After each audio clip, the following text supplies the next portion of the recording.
السلام عليكم ورحمة الله وبركاته. الله أكبر الله أكبر الله أكبر الله أكبر.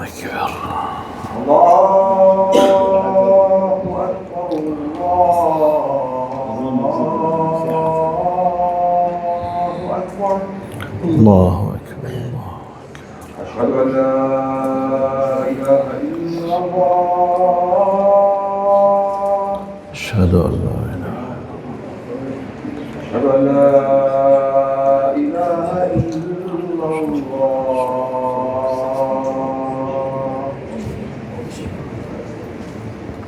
أشهد أن محمدا رسول الله. أشهد أن محمدا رسول الله. أشهد أن محمدا رسول الله. أشهد أن محمدا رسول الله. حي على الصلاة.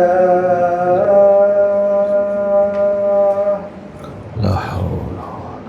حي على الصلاة.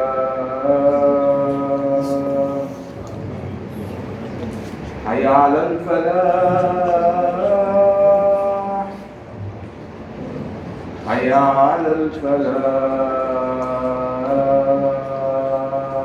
لا حول ولا قوة إلا بالله. الله أكبر الله أكبر. الله أكبر الله لا أكبر. إله إلا الله. اللهم رب هذه الدعوة التامة الصلاة القائمة آت محمد الوسيلة واجعله اللهم ادخل معه. الله أكبر الله أكبر. لا إله إلا الله. إن الحمد لله نحمده سبحانه ونستعينه ونستغفره ونعوذ بالله من شرور أنفسنا ومن سيئات أعمالنا. من يهده الله فلا مضل له ومن يضلل فلن تجد له وليا مرشدا. وأشهد أن لا إله إلا الله وحده لا شريك له. له الملك وله الحمد يحيي ويميت وهو على كل شيء قدير. اللهم اقسم لنا من خشيتك ما تحول به بيننا وبين معصيتك، وأن تعيذنا يا الله مما تكره يا رب العالمين، وأن تغفر لنا وترحمنا وتتجاوز عنا يا رب العالمين. أعوذ بالله السميع العليم من الشيطان الرجيم. بسم الله الرحمن الرحيم. يا أيها الناس اتقوا ربكم إن زلزلة الساعة شيء عظيم. يوم ترونها تذهل كل مرضعة عما أرضعت وتضع كل ذات حمل حملها وترى الناس سكارى وما هم بسكارى ولكن عذاب الله شديد. وأصلي وأسلم على المبعوث رحمة للعالمين سيدنا محمد بن عبد الله وعلى آله وصحبه ومن والاه وعنا معهم إلى يوم الدين. أما بعد. In the name of Allah subhanahu wa ta'ala, the most compassionate, the most merciful, all praise and thanks are due to him, and peace and blessings be upon his beloved Prophet Muhammad sallallahu alayhi wasallam. He who is guided by the will of Allah, no one can misguide him, and he who is misguided, no one can guide him except Allah subhanahu wa ta'ala. Alhamdulillah, that we do bear witness that there is no God but Allah, and Muhammad is his messenger. Assalamu alaikum wa rahmatullahi wa barakatuh, respected brothers and sisters. The real winner and loser of the World Cup. This is the title. After everything is finished, let's see who was the real winner and who was the real loser. Special message for Muslims. I want just to remind you with parts of what we did last month.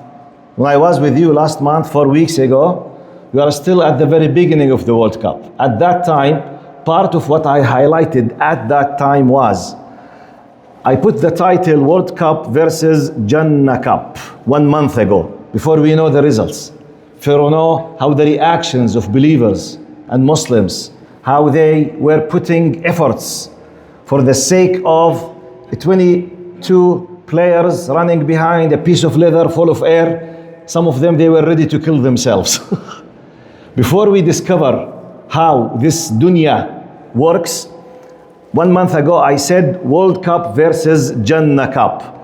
And I said, I'm quoting part of it. I said, World Cup is a good opportunity to show ourselves as Muslims and to prove to ourselves what is the value of Akhirah or Jannah or Allah subhanahu wa ta'ala for us in reality. I said, we will compare us with human beings in general and Muslims in specific. Human beings, the last 3 years, they put an amazing efforts for this World Cup to be successful. 3 years, 209 teams they were competing for the past 3 years, till we witnessed 48 of them. The direct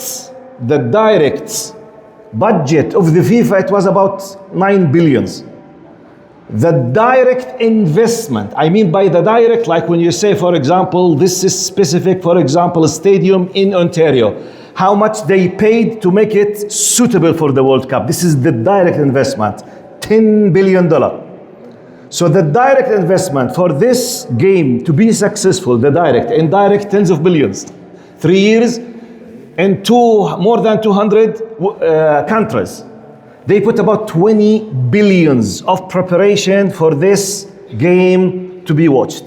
And part of what I said last time, I said, subhanallah, even though this 209 teams representing at least 5 billion people on earth, at the end, one team will be a winner and everyone will be a loser.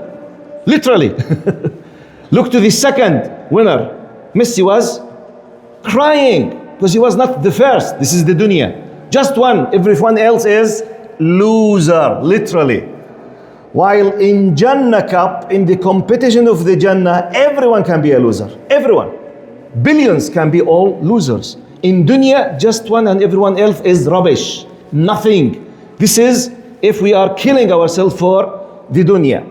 And part of what I said back then, the question I said back then 1 month ago, how do we put efforts for the sake of Jannah or the sake of Allah compared with this? And part of what I mentioned Jordanians, Egyptians and Algerians.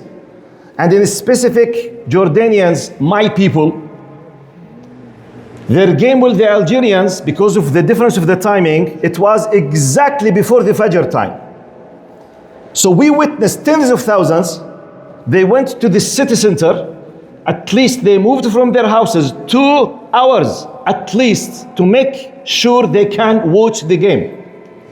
And we watched just one line of people praying the Fajr out of about 35,000.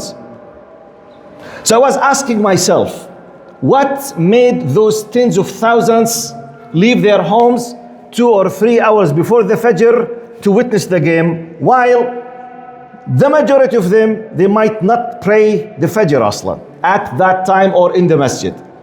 This gives us how there is a very serious misconception about the real priorities in our life. And 1 month ago, I made the following comparison for the fans who would like to watch the game live. I said, imagine you are working in a company which will not allow you easily to take 1 day off a few hours to watch your favorite game. And by the way, I was not discussing anything has to do with haram. Football game, initially speaking, is a mubah, it's halal. I'm discussing the priority in efforts, time, readiness, fight, support, priority in my life. So I was asking, as someone who's living in Canada, I'm working in a private sector. I want to watch my team regardless, my country or any team that I support. If my manager said no one will be given any time, am I gonna just simply submit myself for his commandment? I will give up, or I will negotiate, or I will put some efforts. I will go speak with him once, twice, 3 times. I will make negotiations. I will say I will come extra days for free. I will have extra shifts, night shifts, weekend shift, but please let me go. So I was comparing this, I mean the efforts, the priority. I'm ready to defend, I'm ready to fight, I'm ready to achieve, because football game is something very important for me.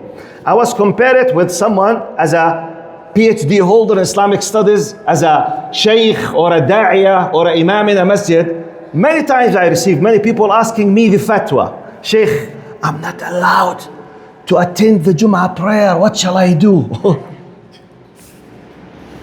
Do I have the right to have a fatwa that Allah will not hold me accountable? I said, Wallahi, if we fought for our rights for the Jum'ah prayer, just like the football game, none of us will be a loser. Instead of seeking his rights, negotiations, sir, you are the manager of the company. Okay, thank you. I'm a Muslim. I need to attend the Jum'ah. What's Jum'ah? It's something sacred for me. No, you are not allowed. Okay, I will work extra. I will come on the weekend, but please allow me to do it. How many of us are ready to do this? Compared with what some of us did for the football games. Then I compared this, I'm just reminding you with what I did last time, to build on it after we knew the results and some of what happened in this month. And one of the final things that I made last time, I remember before the World Cup, back in Levant, Bilad al-Sham, generally speaking, Jordan, Palestine, Lebanon, Egypt, Iraq in general, or at least my country, Jordan, I know for sure that when the very top competition between Barcelona and Real Madrid happens, wallahi, billahi, tallahi, we have divorce cases in Jordan. Literally. Because of the fights between the in-laws. Because of the fight between the family of the wife and the family of the husband. They fight they divorce. This one supports Barcelona and this, Ya Allah. I was asking the question, how many of us is ready to divorce or to fight if my in-law was committing blasphemy? Saying, committing a blasphemy to curse Allah.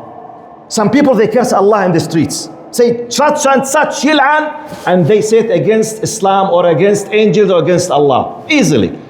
Do I feel angry and have the urge to fight? Hey, stop it, don't do it. Like I do it when someone says something bad against my team? Compare this with this. This was the idea when I highlighted the concept of World Cup and Jannah Cup.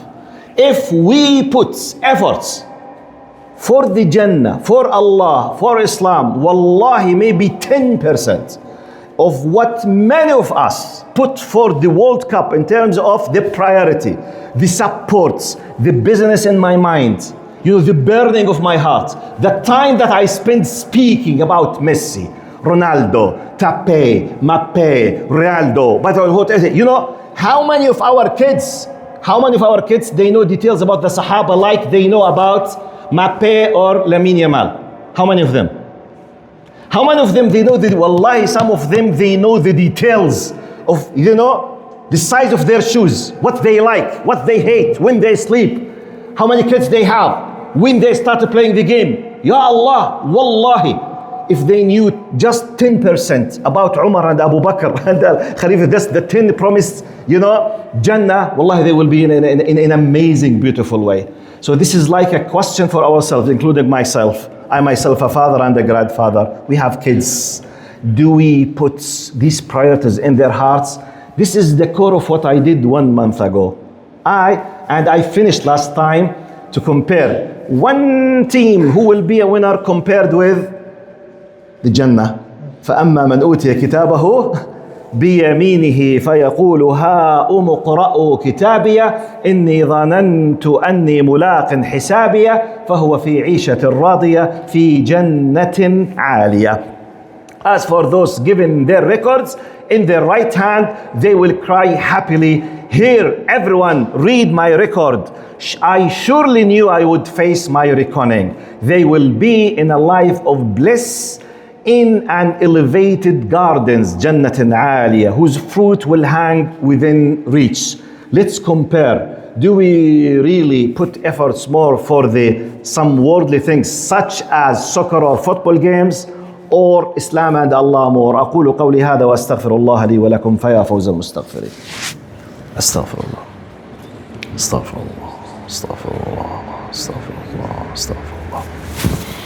إن الحمد لله نحمده سبحانه ونستعينه ونستغفره ونعوذ بالله من شرور أنفسنا ومن سيئات أعمالنا من يهديه الله فلا مضل له ومن يضلل فلن تجد له وليا مرشدا وأشهد أن لا إله إلا الله وحده لا شريك له له الملك وله الحمد يحيي ويميت وهو على كل شيء قدير.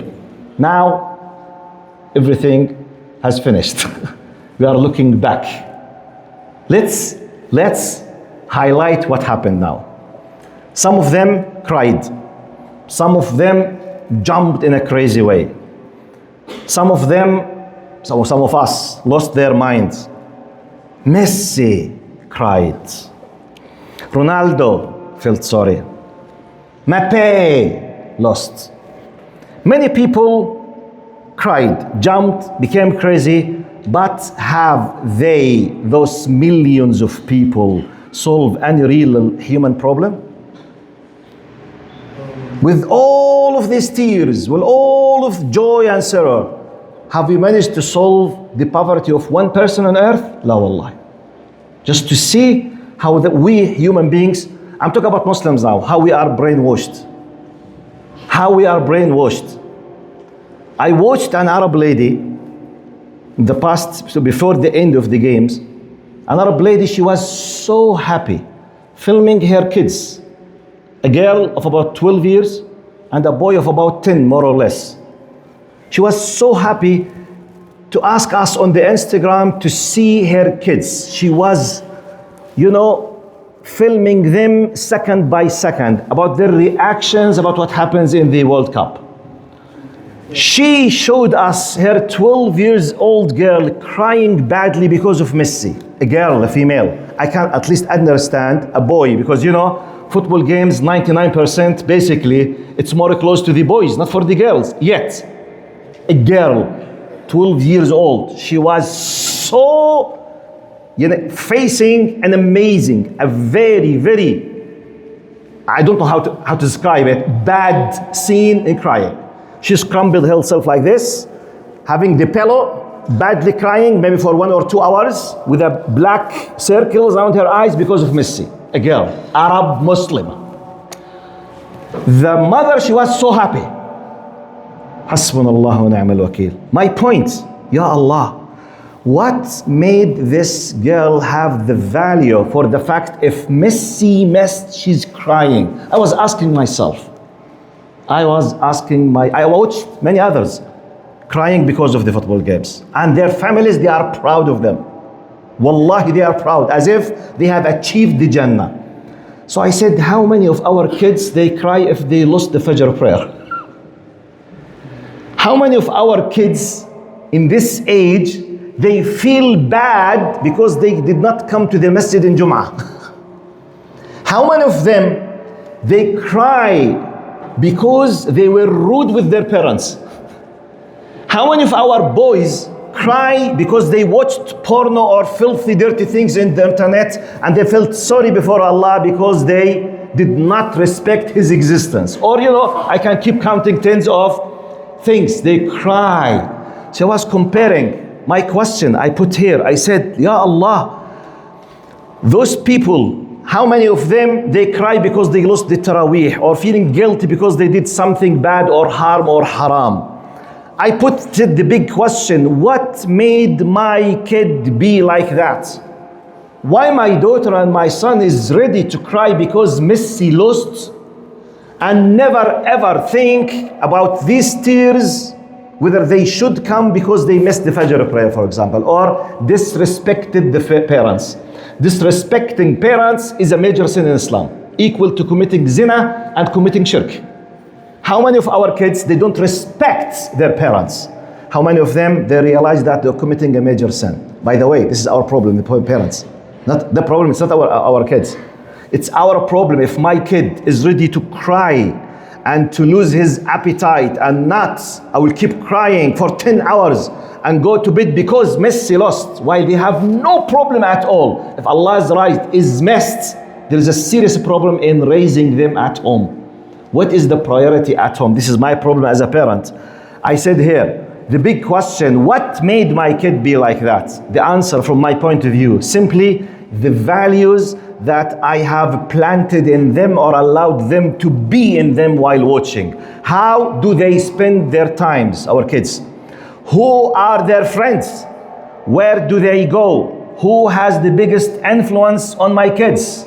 I, as a parent, we as parents, teachers in public school, teachers in private schools, media, their close friends. Who is in charge of planting the values? What made my son cry for Messi and does not cry for missing the worship of Allah? There is a serious big question, and make analogy, do qiyas on tens of things in our lives. By the way, it's me. It's the system. How many times because someone say, ya Sheikh, how can I let the Fajr prayer be as example? I'm using Fajr prayer as example. How can this be of big value? Number one, do I pray Fajr every time in the masjid? Is it priority for me as a parent? Has my kid watched me while he was crawling that when I miss the Fajr prayer, everything will be upside down in my life? I feel sorry. Everything is destroyed. I'm sad. Has he taken from me this vibe? Because since he was crawling till he reached the age of 10, he watched me, the biggest priority in my life, for example, the haqq of Allah. When I fell in short in Allah's right, I feel bad. Was he watched this? Did he watch it? Yes or no? If no, it's my problem. This is the core point of my comparison, respected brothers and sisters, as I keep saying, reminding myself, I respected selves. يا أيها الذين آمنوا قوا أنفسكم وأهليكم نارا وقودها الناس والحجارة عليها ملائكة غلاظ شداد لا يعصون الله ما أمرهم ويفعلون ما يؤمرون. All believers, protect yourselves, your families, your spouses, your kids, your children from a hellfire whose fuel is human beings and stones.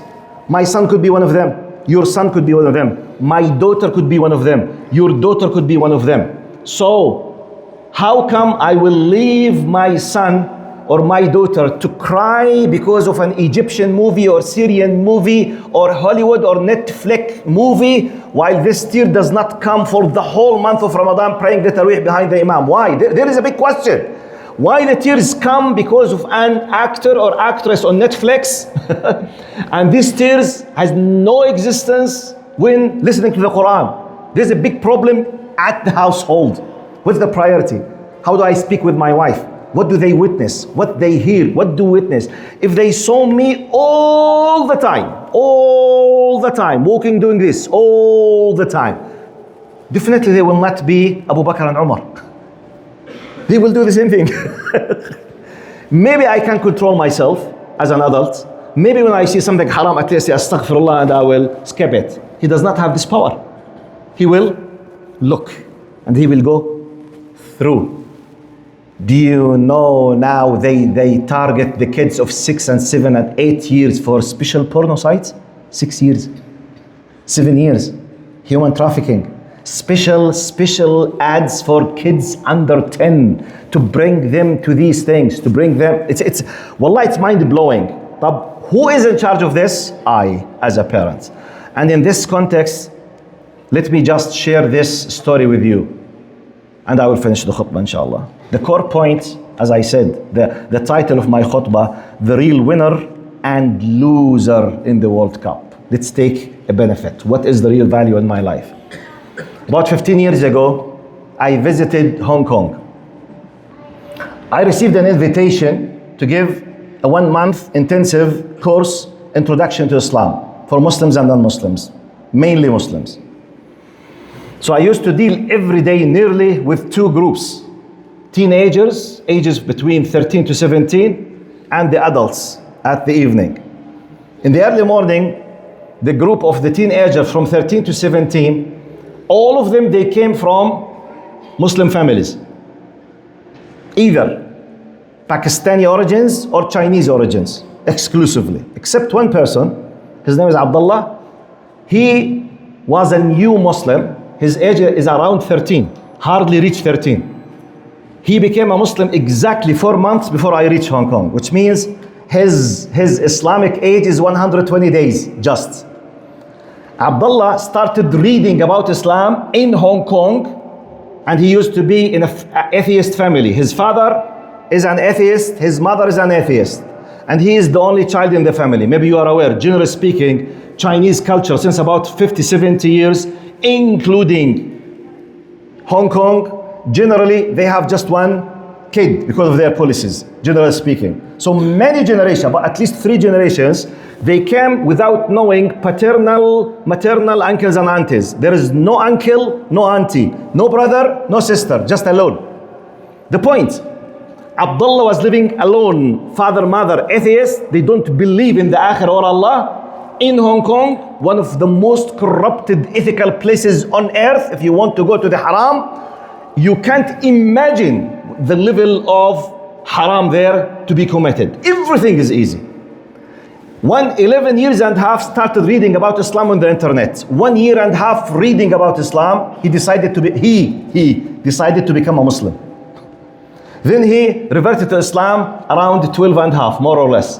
When I saw him, his Muslim age was just approaching 13, 120 days. Look now what happened.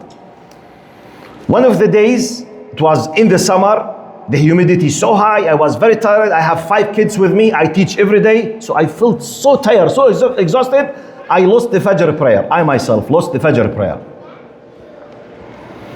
So I was very upset, because Fajr prayer for me, it was like the criterion of testing myself on a daily basis. Have I committed something bad or wrong between me and Allah? When I lose Fajr prayer at the Masjid, really I feel there's something wrong. I need to fix something. So I was so upset, but it was a secret between me and Allah. Just the only human being who knew that I lost the Fajr prayer is my wife. So I prayed after the sunrise with the high level of upset in my heart. I went to the class. At the early morning, when I want to start the class, Abdullah came to me, just preparing my papers. He came and said, Dr. Amjad, I said, what? He said, I want to ask you a question. I said, Tfaddal Abdullah. He said, today, he's saying now, today I missed the Fajr prayer. He is saying.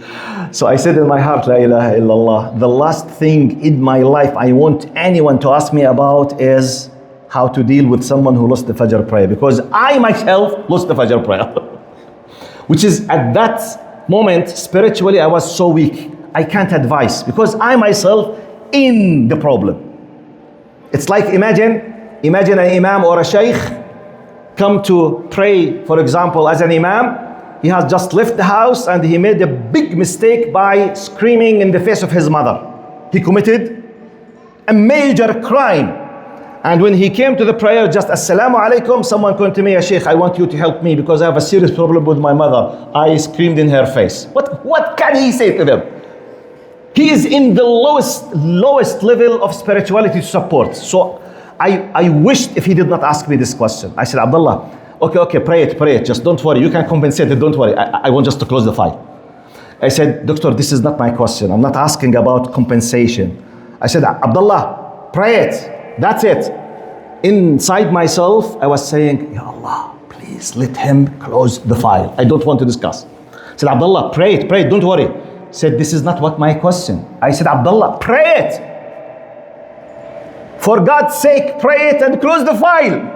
I said, Doctor, this is not my question. Then I gave up. I said, Abdullah, what is your question? Look what he said. He said, Doctor, I feel shy from Allah. I don't know what to do. Wallahi, everything freezed. My thought freezed. My feeling freezed. 120 days in Islam, living in Hong Kong, underage, small kid, atheist family, yet he managed to reach to a level. In 4 months, he developed a relation with Allah that losing a Fajr prayer caused him to feel shy. I don't know what to do. It's not from fiqh point of view, from heart point of view, from a spiritual point of view, from attitude point of view. Wallahi, I felt shy. I was holding a PhD in comparative religions. I was a professor in the university. I remembered myself how many years it took me to reach to this level. What happened? But he gave me a big message of hope that no one of us should use the circumstances as an excuse for failing in anything. If Abdullah managed to feel shy from Allah in the age of 13 out of an atheist family in 4 months in Islam, wallahi, I think everyone can do better than that. What is the morale behind it? The morale, don't give up. Let the priority be Allah, Islam, Jannah, Akhirah. Not football cup, not sports, not family, not tradition, not language, not even the school or even the university. Wallahi, even if your son achieved the highest score and went to Harvard and was the best and his IQ was 1 out of 10 on the global level, but he was arrogant with Allah and he rejected Allah's right on him. Okay, what is the end result? He will be in the hellfire. So let's, all of us, do our best to let Allah be the priority in our lives and our kids. اللهم ارحمنا فوق الأرض وتحت الأرض ويوم العرض عليك يا كريم واغفر لنا ولوالدينا ولوالد والدينا وأصحاب الحقوق والواجبات علينا يا كريم. اللهم اهدنا فيمن هديت وعافنا فيمن عافيت وتولنا فيمن توليت وبارك اللهم لنا فيما أعطيت وقنا واصرف عنا شر ما قضيت إنك تقضي بالحق ولا يقضى عليك وإنه لا يعز من عاديت ولا يذل من واليت تباركت ربنا وتعاليت فلك الحمد على ما أنعمت به ولك الشكر على ما أوليت نستغفرك ربنا ونتوب إليك إن الله يأمر بالعدل والإحسان وإيتاء ذي القربى وينهى عن الفحشاء والمنكر والبغي يعظكم لعلكم تذكرون وأقم الصلاة.